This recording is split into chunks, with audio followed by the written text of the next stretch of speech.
Hello, everybody, and welcome to another episode of Two Shots in the Ball. It's episode 6. We've made it to the finals on the men's side. STFX takes on the 1-seed the top two teams all year, and we got a very special guest today. It's assistant coach Anton Berry. How are you doing, Anton? Hey, what's going on, guys? Things are good. Good to have you out here. And I know, what a year you guys had, so really looking forward to picking your brain. We got the usual suspects, Adam Detchen. Adam, you got everybody to bed on time? Ready to go, man. Listen, this is where I want to be right now. Still no talking ball. It's all good. Nice. And how are you, Coach Skin? Good. I got the dogs to bed, so we're good. Yeah. Little doggy midnight snack and off to the hay. That's right.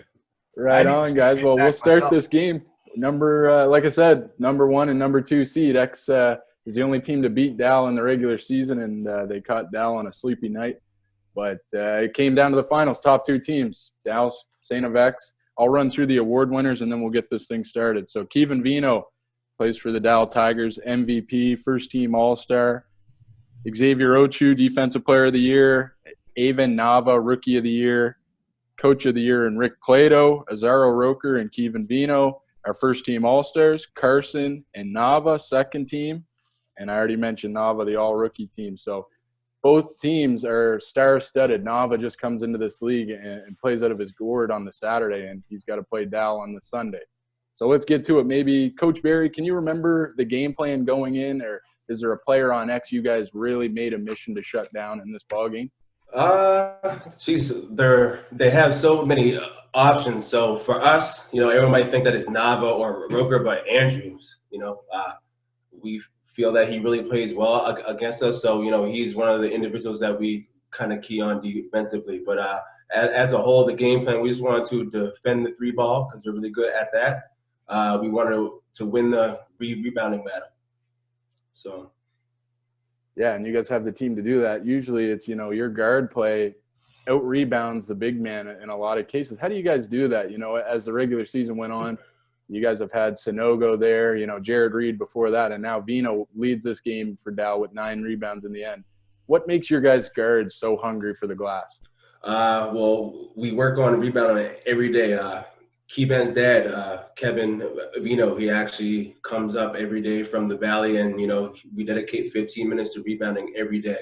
So, our guards, they got to get it. Man, yeah. I remember – sorry, Skinny. No, go for it. When we were coaching with Kevin at Acadia, he would set up the most demanding rebounding drills you could imagine, like calling them things like the gauntlet, like anything else where you basically had to saddle up, take contact, and go get the rock. I mean, and if you were soft, he wasn't tolerating. And you can see exactly that translates to DAL now. It's the exact same thing. It's awesome. What about you, Coach Skin? Anything? Yeah, no.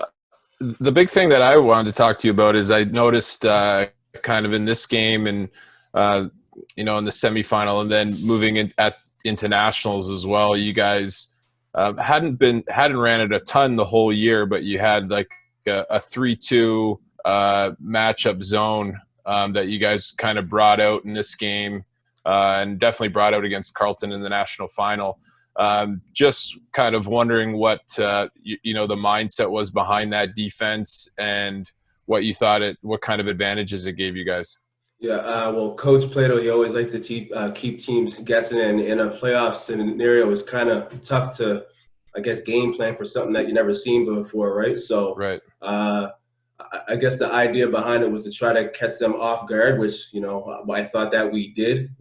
They're such a rhythm team. If they get into their sets, if they get out in transition, they're so good. So, and also it allowed us to protect the paint a little bit because the last 2 times that we played them, they scored 78 points when they beat us, and then we beat them at home, but they scored 84. So, and they were getting into the paint. So that was another reason why we wanted to do it. Yeah, I feel like we were talking about this before too. I felt like Roker made some big strides this year, with his game. Like he he became a guy that demanded more than single attention when he got the ball on the block. I felt in the last couple of years you could play him one-on-one and kind of hope that you were going to be okay, and he wasn't as big of a threat. But I found that he made big strides this year as far as what he could do in the post. And obviously you guys had the length this year to kind of help with that. But I mean, he was a good player. I agree with what you said. Andrew has played well against you guys, but I think kind of Roker, he starts it for them in a lot of ways too with his defense. He just plays hard. He's kind of that typical STFX player, in my opinion. The guy who is emotional. Really gets pumped up when big plays happen. Kind of leads his team with his emotion that way. And that's what I've found kind of over my tenure. When X is really good, that's the type of team that they are. When they get ahead, they get that emotion, and then they can kind of keep feeding off that for the rest of the game. Agreed. He was all Canadian this year, and I think he deserved it, man. And for sure, I swear they have him listed as 6'6", man. It feels like he's 6'10", 6'11" when he's out there. For sure, he does. For sure. Right on. So we'll start this ball game, and maybe I'll throw it over to you, Adam. What did you see early in that first quarter that kind of helped Dow win the first quarter, 24-16? Well, I mean, a little bit of that. I mean, you can tell there was a real intention to help off inside, but it's dangerous. For X, they got a whole bunch of shooters out there. You got Andrew Navis slinging it now. Even the rookie Reddick comes in off the bench. He hits. Jamie White slings the three. So as the game gone on, I was curious how that was going to play out. But the biggest thing that stuck out to me in the first quarter is Anton, you guys rolled 10 guys in the first quarter. Adam Selin got in the second quarter. That made it 11 guys. So is that part of the strategy coming in? Or are you saying we're going to, these guys had a little tougher road to get here than we did. We're going to run them off the court? Or was it, guys aren't doing their jobs and we're going to get the next guy in till it happens? Just Coach Plato being Coach Plato, man, just going with the flow, and it's all feel. He does some things, if you're not inside the program, you're like, what is he doing? For example, when we hosted CBU this year, he started 5 guys who usually aren't starters. So if you don't know what's going on, you're probably like, wow, why is he doing that? But our starters weren't playing well in practice. So we had a competition that week. Second 5, if you beat the starters all week, you get the start.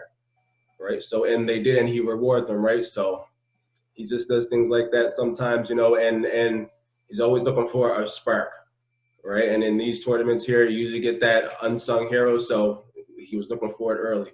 Well, what I respect about that is he truly doesn't care what anyone from the outside thinks. You guys are in the bubble. You were in practice all week. I was there for the game against CBU. You start the 5 starters and Skiddy. I don't know what you guys are thinking at that point, but a lot of teams could use that as a chip on their shoulder, or whatever the case is as poster board material. But Coach says, I don't care. I'm doing it. People can be pissed at me. They cannot be. My players can like it. They cannot like it.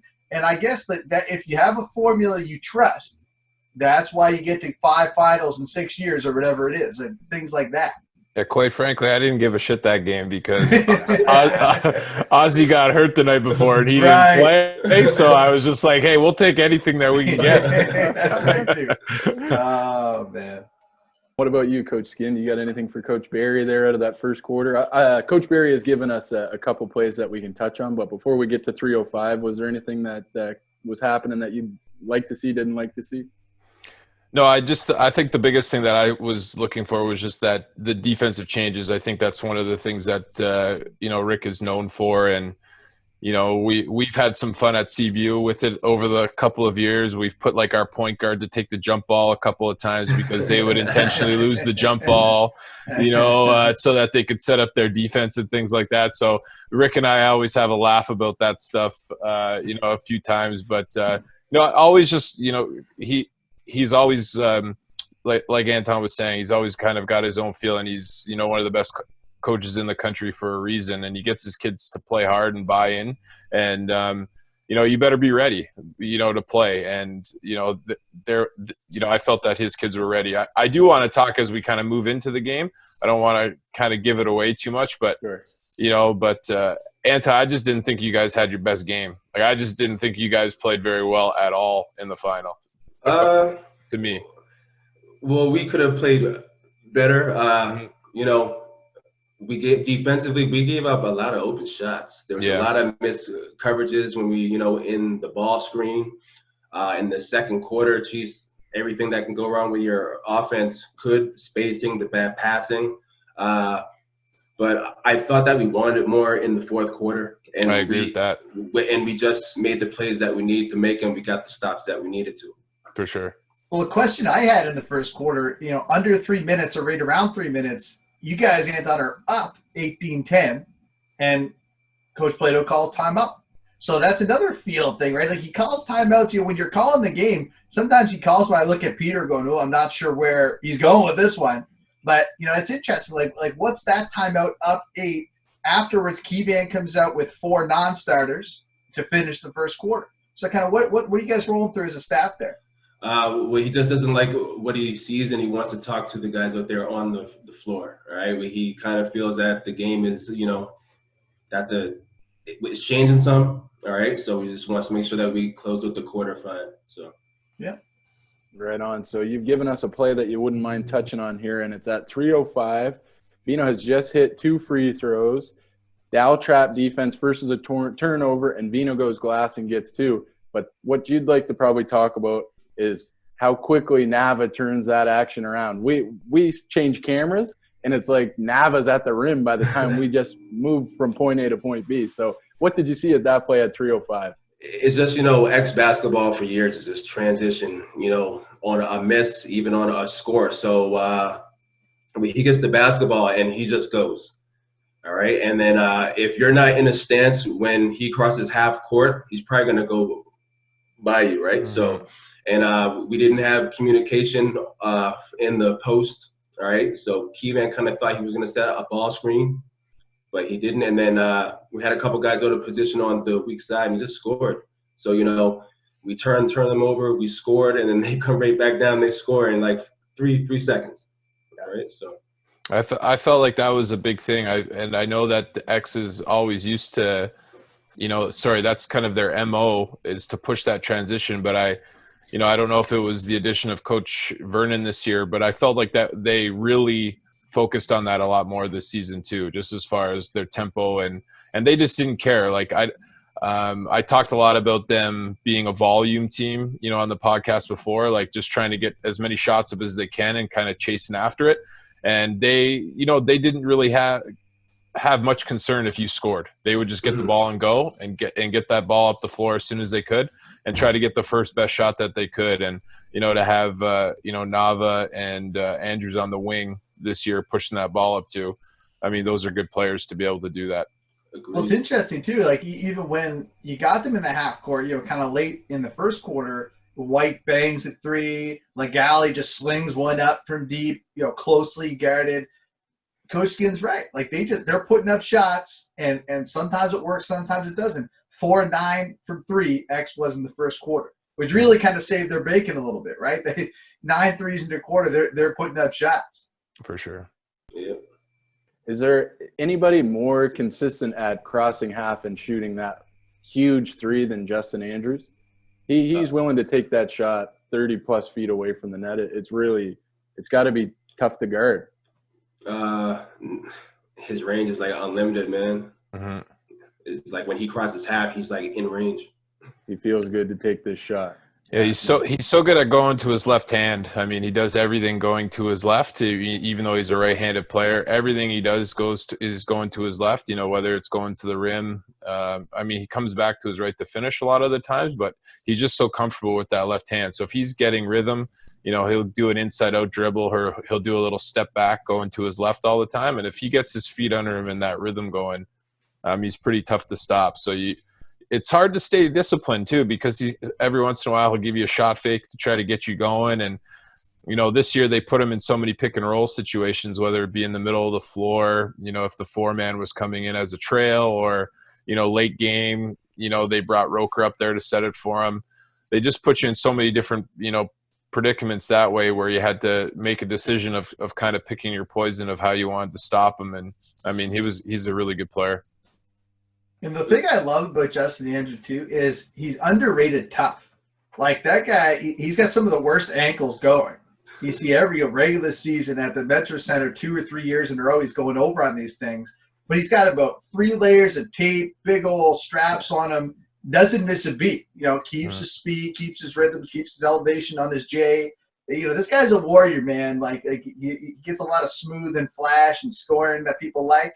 But coaches must love him over there because he just goes to work. And it's hard not to follow a guy like that. You know, that's why I love having Anton on here, because I want to talk about some of the guys like that on his team. Yeah, man. He's got a bunch of guys like that. Yeah. Like Xavier and Jordan Wilson are kind of the two guys that come to mind for me first. Is kind of just I mean, not saying that all your guys aren't tough, right? But those two guys just kind of, I feel, have it a little bit more than the other guys. Like Jordan always kills us, man. Like he always kills us. We try to do everything that we can to get Sash out of the game, you know, putting a fifth guard in there or whatever it is, you know, because Sash is such a difference maker. And then Jordan's always the one that kills us, right? But talk a little bit about those two guys and what they mean to Dal and kind of that just the culture that you guys have built up over the years. Well, I'll start off with Xavier. You know, he always wants to guard the other team's best player, right? So every game he takes that upon himself to try to shut down that matchup. He probably sacrifices his offense a little bit, you know, with our team than he probably would with another team, because he can go on the offensive end, right? But obviously, you know, when you have an all-Canadian point guard, you know, it's a little bit different. Sure. Jordan Wilson, he's probably the most versatile guy on our team. He can defend 1 through 5, so he helps us that way there. And his back to the basket game is pretty good. You know, well, I know he missed a lot of layups in the final, but those missed layups actually helped us. You know, I'll talk about it later. I thought that him actually posting up Roker and not allowing Roker to be like the rim protector allowed us to get some second chance points on the glass. So. He likes to catch it at weird spots. Like he's not typical, you know, like he's not typical, like catch it at the 3 and take it. Like how you guys run your offense. A lot of times he comes back where he'll catch it at the elbow, or he'll catch kind of in the mid post area, and he'll just keep dribbling until he gets to a spot, you know, like he'll back you down, and then he'll get to a spot. And he's so tough and strong, you know, that, you know, he deserves a lot of credit. I mean, those other 3 guys that start for you guys, they always get the credit. So I wanted you to talk about those 2 guys a little bit. And Wilson's a guy you don't play with. Like I said during the game, Nava starts trash talking him, and I said, he's not the dude that you want to start trash talking. You're poking the bear. You know, like he's tough as nails. Yeah, like there's been a couple of times during the season where he took a T, you know, for sticking up for his teammates. Right, you know, of course, you know, Coach Plato doesn't like it, but, you know, at the end of the game, you know, Coach lets them know, well, I understand why you did it. You know, you had your brother's back. So for sure. Yeah, nice. Good to hear stuff like that. Well, we'll get moving here into the second quarter before we take too long. At half, it's 33-32. X wins the second quarter, 16-9. And I'll jump right to your play here, Coach Berry, because I think it's kind of the story of the first 5 minutes. At 5:11. Dal shoots a tough shot. I think it's Brathwaite goes into traffic. It might be Burrows, and X gets you with another transition layup. What did you see on that play that, you know, wasn't making good news for Dal at that time? I just thought that our spacing on offense, it wasn't good. We're running some sets without a purpose. We stopped getting the ball inside the paint, which was successful in the first quarter.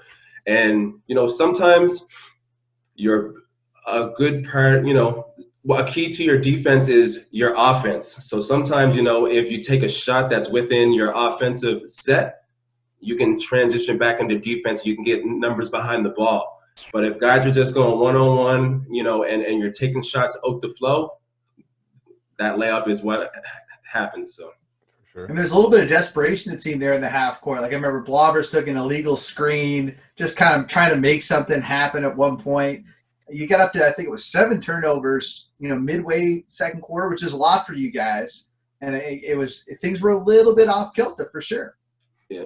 Yeah, I feel it kind of showed a little bit of the difference between the two teams too, right? Where I think X probably feels a little bit better not running anything, not running a set. And Anton, you guys probably feel a lot better when you guys are running a set. I feel that when you guys do transition, obviously you guys can get it up quick and you guys are explosive that way. But for the most part, you guys feel, I would say, the most comfortable running something, making a call, getting your guys in the right spots, making sure you get the ball into the right guy's hands that you want in specific plays, right? So, I mean, that's what I was trying to say that before. What I was saying that I didn't feel you guys played well, I mean, that's the testament to how good you guys are. Because I didn't think you guys had your best game. And, and even after a 16-9 quarter, you guys are still in the lead at half, right? So what were you guys talking about at halftime after that? Well, we just needed to try to clean it up on the offensive end. We made the decision to go to man. We're usually a man-to-man team. We assumed that they would go into halftime to make adjustment on the matchup.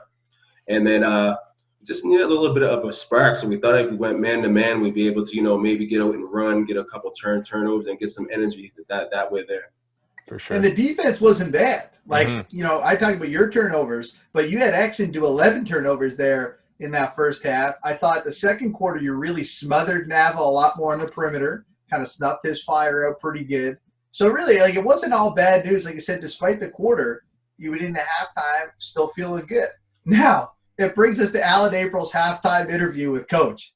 He must have made things about 3,000% worse for your guys in the locker room. He's like, Coach, how would all these turnovers? And he's like, bad turnovers. Coach, how about the poor shot selection? Yeah. Oh, you can tell that the wheels are turning. I feel bad for the boys, man. Alan owes 12 guys a beer for that. One too many questions, I think, on that. Shit, yeah, one too many. Oh, it's funny. But, yeah, at halftime, what was the story there, Coach Berry? You guys were just getting their guys to settle down and stop working one-on-one basketball? Yeah, and just try to, get back to using Keyman in the ball screen. Because I thought in the first half, if it was just a regular ball screen against their man-to-man or against the zone, we're able to get the ball to the other side of the floor or into the paint. And when we ran our motion offense, we weren't cutting hard and we weren't getting to the spots. They really don't jump to the basketball on a pass. So I know that in the fourth quarter, Keyman got a layup on a little slip. So, Coach just thinks, man, if you cut hard, guys, they're open all the time. That's what he says. For sure. Yeah. Where do you think obviously Keyvan's always been a great player since he's gotten to Dal, but he definitely took that jump to be the MVP of the league this year. And I felt his decision making and his ability off the ball screen, especially for the whole season, really kind of went to a different level for him. And when you guys needed to make and something at the end of a shot clock or the end of a quarter, he always had the ball in his hands for you guys this year. Do you think it was more a part of it just being your guys' confidence in him, or what he's been doing in the off season to improve? What do you think has allowed him to get to that level? Well, I think a little bit of both, but for the most part, I think it's Keyman himself. He's really goal-driven. He works hard, and he put in a lot of work this summer. He put himself in the weight room. He's stronger. And,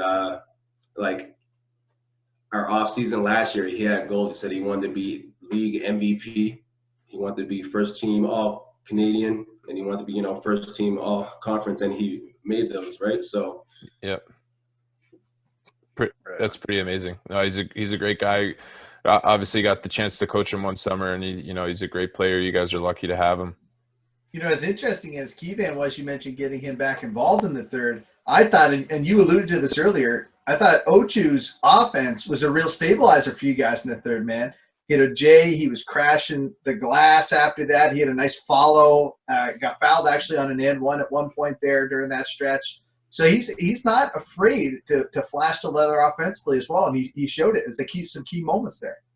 Yeah, Coach always tells him, Xavier, when you get the basketball, you have to push it, man. Like, you're the fastest guy in the building, right? So sometimes, he's a little bit hesitant. He always wants, we always talk about ball security. So, a lot of our guys, they don't want to put themselves in a position to have to look over to that sideline, right? Yeah. So, But yeah, when Xavier's and Brathwaite and Burrows too, when they get the basketball and they push, man, they usually make good decisions and good things happen for us. Brathwaite's an underrated killer too. Yeah, I think, he's come man. a long way too. Yeah, he always seems to come in, particularly at Scotiabank Center, and just he doesn't miss a beat. Like he's locked in defensively. Burrows is a monster defender too.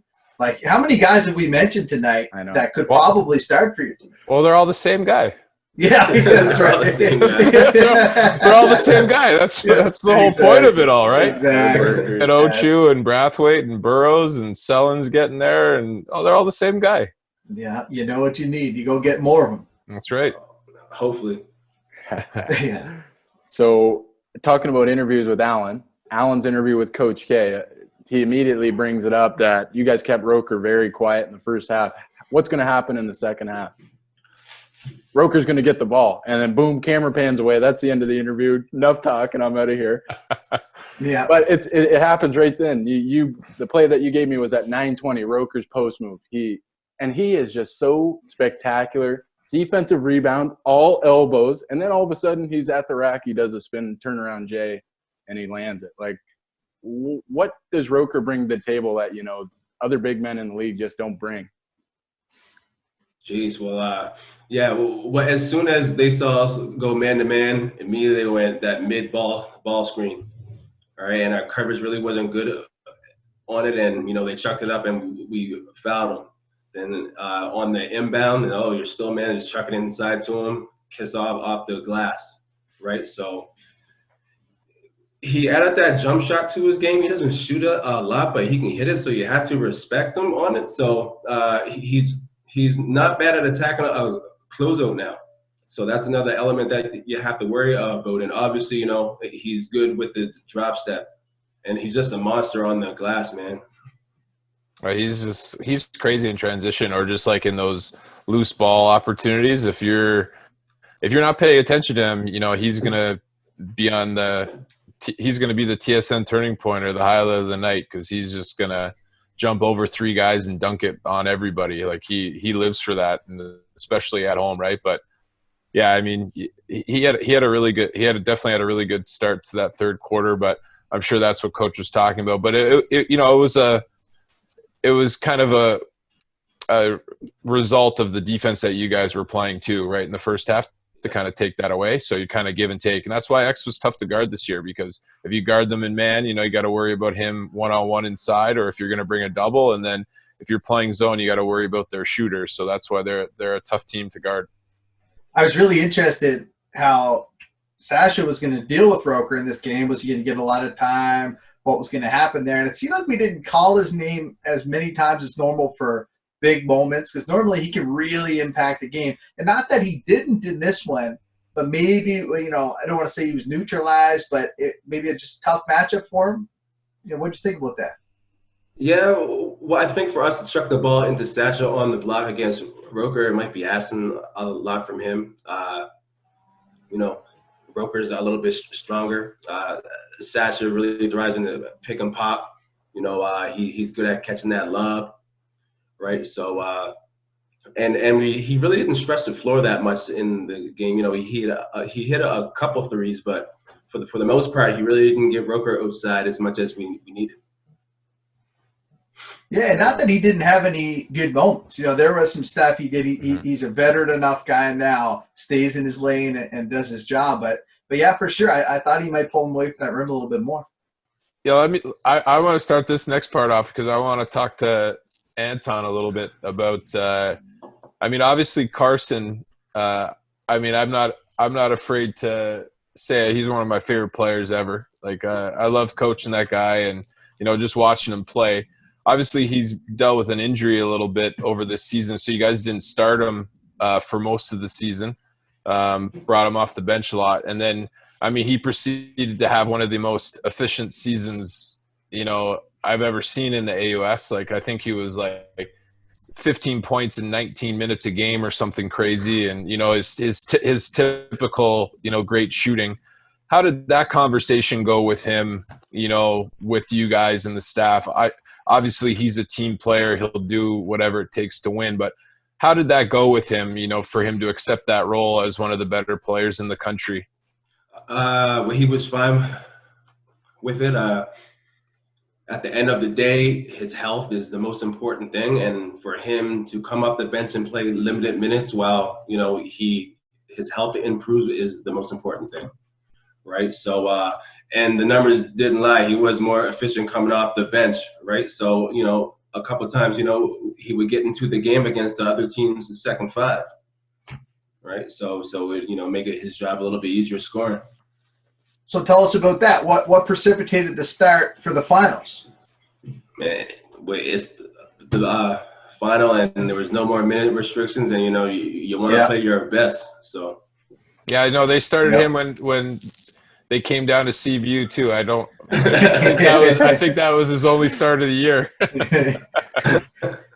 He requested that one. He said, "I need to start against Coach Skin." I don't know about that, but it felt good for us. So we were hoping we could give him a game. Yeah, well, you guys did go at him that particular game. My favorite Alex Carson story for how tough this guy is. He's in high school at Sackville High. They're down at Horton High. I'm refereeing the game. He has got the worst flu, cold, anything you could imagine a guy actually playing with. Like, I didn't want to touch the ball. I was like, this is disgusting. But anyway, he's at the free throw line, about to shoot a timeout. He coughs like he's got stuff coming out of his face, literally wipes his face off, just goes whap, whap, 2 free throws, comes down after that, hits a 3. I knew right then, I said, warrior mentality straight through this guy, man. Well, I don't know if that's Timmons getting him some of that or what. Well, the 2 things that I want to talk about with him was, first of all, he played for Timmons. Coach Jared Timmons. So he was my roommate at CBU. And him and Timmons and Alex's dad, Bruce, they're buddies, right? So for Alex to be able to, see Coach Timmons in that light of like a friend, and then still see, still respect him, as a coach, to basically run through the wall for him all the time. I think that shows you a little bit about his character and the type of person that he is. And then the second fun story about that is when they made the provincial final in his last year, Sackville High. I forget how many games you have to play to make to the provincial final, but Coach Timmons didn't make 1 sub. Yeah. he didn't make 1 sub the whole provincial tournament. They played 5 guys the whole time. Oh, yeah, man. That was crazy. I remember that. 3 games in a row, 5 guys. Wow. I think there was like a snowstorm or something. Something happened where they got an extra day rest before the final. I forget what happened. There was, like I said, like a snowstorm or something that day. And Timmons texted me and was like, God listened, finally. They must have some good referee and no one fouled out. 5 guys for 3 days. Or not. Who knows? Maybe not. That's a hell of a defensive team to not foul out. Or they just didn't want to listen to JT Bear on the sidelines. Like, all right, man. That's probably it, too. You're petrified. So we'll give the final score here. It's 76-64. Dow wins their, 5th and 6th years, and just so special. What was that moment like for you, Coach Berry? It's nice to win, man, but, just happy for the kids that, like all the kids in our league, they put, they sacrifice so much. Like, they sacrifice their social life. They sacrifice their bodies, time away from friends and family. So, just for our kids to be able to, I guess, celebrate the championship there, it just felt good. But as soon as that buzz around, like, is it Ottawa or is it Western? I just wanted to get on the film and get the scout ready. Right on. And probably shouldn't have jumped right to the end of the game here. We've got to play. No, that's good. Yeah, dagger. I want to talk about the dagger 3 from Carson with 4:32. What did you see there, Coach Berry, and X zone matchup? Yeah, so they threw out the zone there, and we were able to get the ball inside to Jordan Wilson. And then the defense collapsed, and for us, it just went to a drill that we do in practice called hits. You just swing the ball around the outside, and if you hear hits, you got to pass it one more. And we just swung, and Carson was open for the 3. So that particular play is just, you know, we always try to put our kids in situations in practice that they're going to see in the game. So, you know, that's something that we practice and it happens. And that was right in the stretch of plays there too. It's interesting. During the fourth quarter, it's a little bit hectic for us calling the game because there's 3 or 4 of us trying to fill out the tournament all-star list, who's going to be the finals MVP versus the tournament MVP, all this sort of stuff. And we had Keevan slotted in that role, but that 3 and a whole couple things happened from Carson. All of us looked at each other and said, all right, scrap that. He's got to get the MVP for this game for sure. But, I mean, big-time guy. And that's nothing against Keevan. He did everything he could for 40 minutes, but Alex is just one of those guys, man. He's got the onions and gets it done. Yeah, you know, both guys, they, you know, if Adam Selin would have got, the MVP, you know, they would have been fine with it. But, you know, Keevan had a quiet, like, 18, 8, and 7 and no turnovers, man. And the only missed field goals that he had were 3s. You know, it was pretty quiet, I thought. No, yeah, he's a great player. It's the one thing that I think has always been you know, like remarkable. And I'll take credit for starting the streak when Cash hit the bank 3 against us in the Metro Center about 5 or 6 years ago when you guys won your first with Coach Plato. But I call it the infrastructure of your guys' team. Like when people talk to me about like what makes a DAL such a good team, and I talk about like the infrastructure, and what I mean by that is just the culture that you guys have been able to build up, that you guys are able to, every time you're in a close game, it seems like you guys are able to overcome it, or you always are in a close game where you give yourselves a chance. So talk a little bit about, you know, what Coach Plato, what you've done, the recruits that you brought in, you know, that have allowed you guys to have that success over the time, you know, that we're all looking for. First, you need a little bit of luck, you know. With every sports team that's been successful, they had a little bit of luck. And, you know, we've been fortunate to get student athletes who believe in what Coach Plato is selling. And, you know, if you look at like LTAD models, you know, they talk about emotional development, you know, and at this age where we have the kids, you know, maybe it's not a lot, but I feel that we focus on the emotional development of our kids at this age a lot. And I'm not saying that other teams don't care about their kids, because I know that they do and they love them, but, you know, I just feel that the way that we do it, you know, especially off the court, when it's ride or die time, they'll run through that wall and they just believe, man. Well, I think it says a lot when they can be coached as hard as Coach Plato coaches them. And Matt, I know you coach your guys just as hard. You have to have some collateral built up off the floor to be able to do that, right? People said that about Dave Smart for years. Like, how can he be this hard on his guys and they don't quit on him? That's because there's collateral built in the individual sessions and the office meetings and all that stuff. And that's what championship teams are doing. Like, you hit the nail on the head. Yeah, you try. I think that's the thing. Like, we're all chasing, you know, DAL in the league, and, you know, with being my second year back, we're just trying to, you know, build up and try to get to that level, right? And it's just great to see, because I think you know, the AUS is very typically underrated across the country, and it's pretty frustrating overall, because, you know, I thought overall the AUS was super deep this year. I thought there were a lot of good teams. You know, even watching nationals, I thought there was multiple teams from the AUS who, you know, could definitely compete at that level. You know, I thought the top tier teams of, say, Canada West were obviously very good, but, you know, just from top to bottom, I know we're only 8 teams, but I think from top to bottom, we have a very deep league. So it's always good to, you know, see, you know, what you guys did at nationals, you know, making it, you know, all the way to the national final. And, you know, I know it's, you know, I know it sucks to talk about, because I was talking to Coach about it that whole weekend, you know, but I thought I had you guys winning it this year. I thought you guys had all the pieces to do it. You know, unfortunately, I think if it was played anywhere else other than Ottawa too, I think you guys probably would have won. You know, obviously Coach Charles and Carlton would have something different to say about that, but Of course. you know, it was you know, it was great to watch you guys get there and see what you did and how you represented the AUS for sure. Cool, man. Yeah, you know, I totally agree with you. Like, you know, STFX, they beat the silver medalists this year, and they beat the bronze medalists. Yep. Right. I believe that in non-conference play that AUS finished with a winning record. Right. And when it comes to nationals, I always thought that, we've been fortunate to make it there. And I feel that the teams in our conference, they prep us for nationals, man. Mm-hmm. Like, if we're matched up against these high scoring teams and we're like, wow, they must be running gun.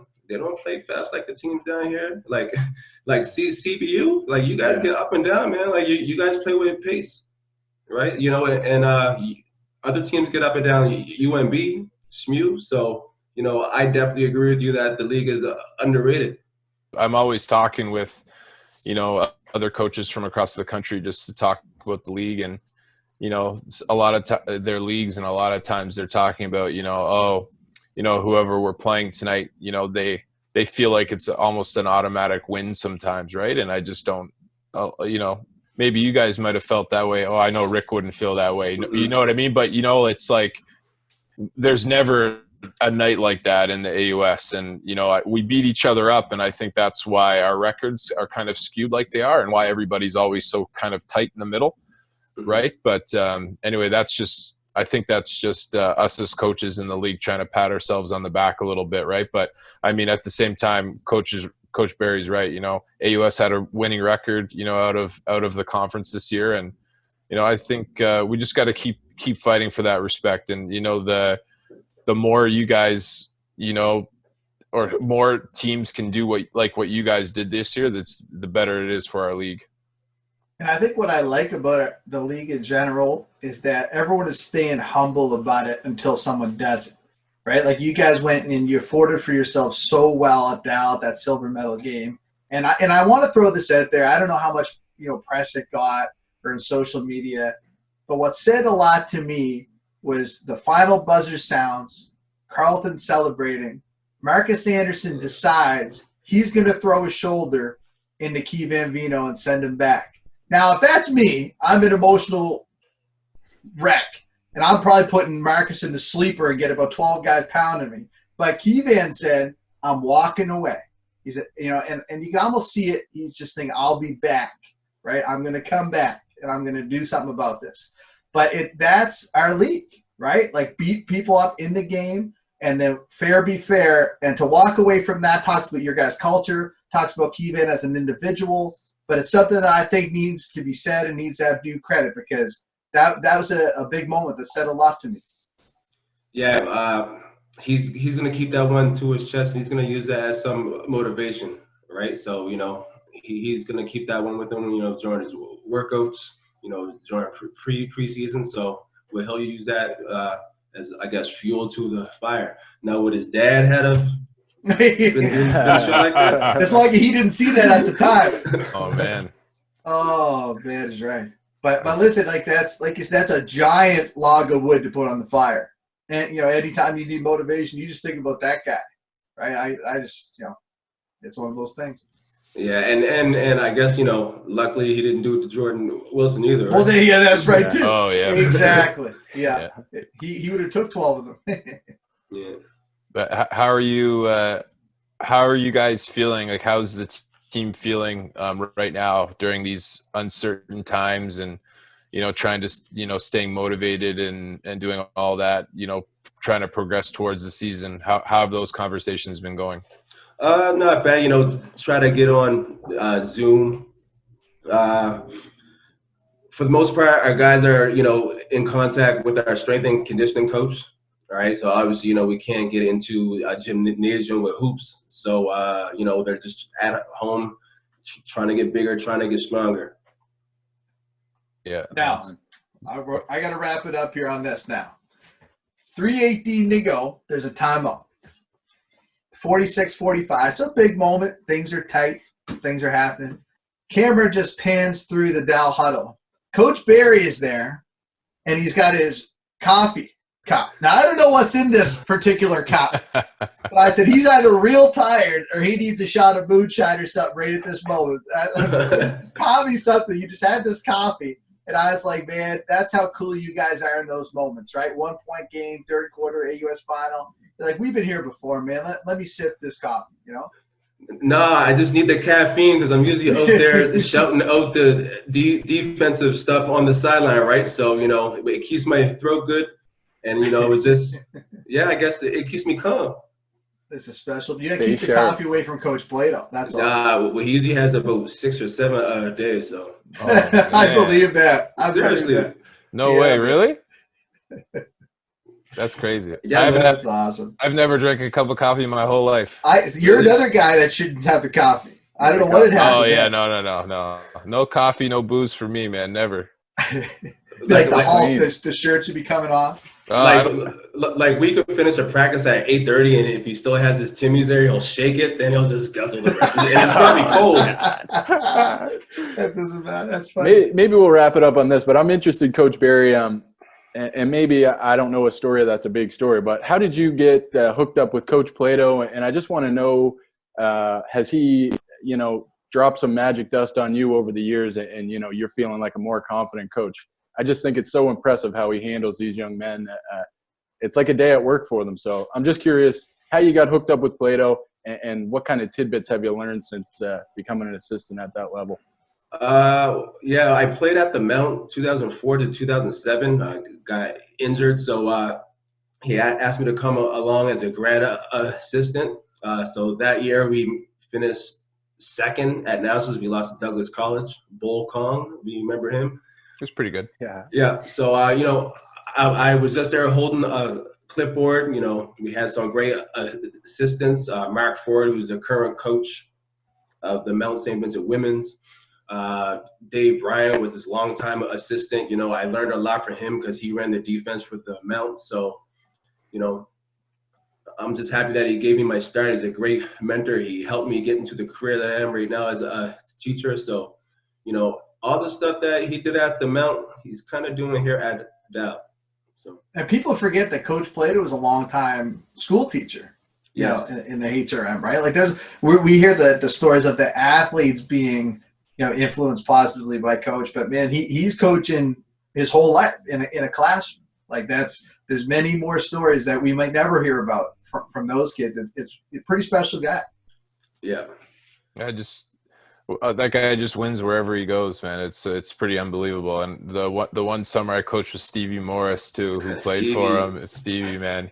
He used to tell some pretty funny stories, and I don't know how true they are, but he used to say like there'd be like one roster spot left, you know, for a game at the Mount, and he would just be like, he'd call 3 guys in after practice, and he'd be like, okay, go play 1-on-1, and whoever you know, 1-on-1, and whoever wins, that's who's dressing tonight. And I was just like, come on, like there's no way that this is happening, but I believe him. That might have happened at DAL. Yeah, maybe. There you go. I love it. There you go. Amazing. Thanks so much, Coach Berry. It was phenomenal having you out, and hope to hear from you in the future podcast. What did you think about being interrogated? It was all right, man. Well, I liked it. Well, I thought I was gonna get asked some like crazy Plato question, like how he chucks his gum at the players or some stuff like that. now you just revealed it, so now No, us asking the question. No. So he really doesn't throw the gum at the players, but you know, if someone turns the ball over, he just might take it up and chuck it on the floor. Sure. And where it bounces, nobody knows. Where it bounces, no one knows. Usually a referee steps on it. There you go. I tell you, man, the best part about refereeing, you guys, is when he's yelling, you don't know if he's yelling at you or if he's yelling at the players, because he's always yelling something. So you're just like, I don't know if he's mad or not. I'm just going to keep on going here. Yeah, like what he doesn't understand sometimes, like whose call is, like he'll be yelling at you.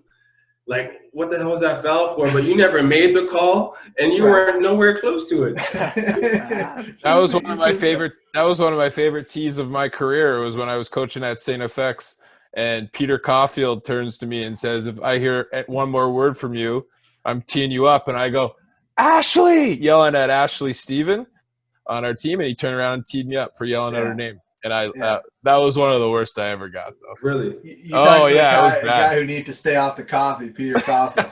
How are you? Oh, man. That's a good one, though. Right on, guys. Well, that's it. So thanks so much again, Coach Berry, and we'll see you other two hooligans on the next one. Sounds For good. sure. Thanks, See you, boys. See you guys later. The Lick out, lick out, lick out.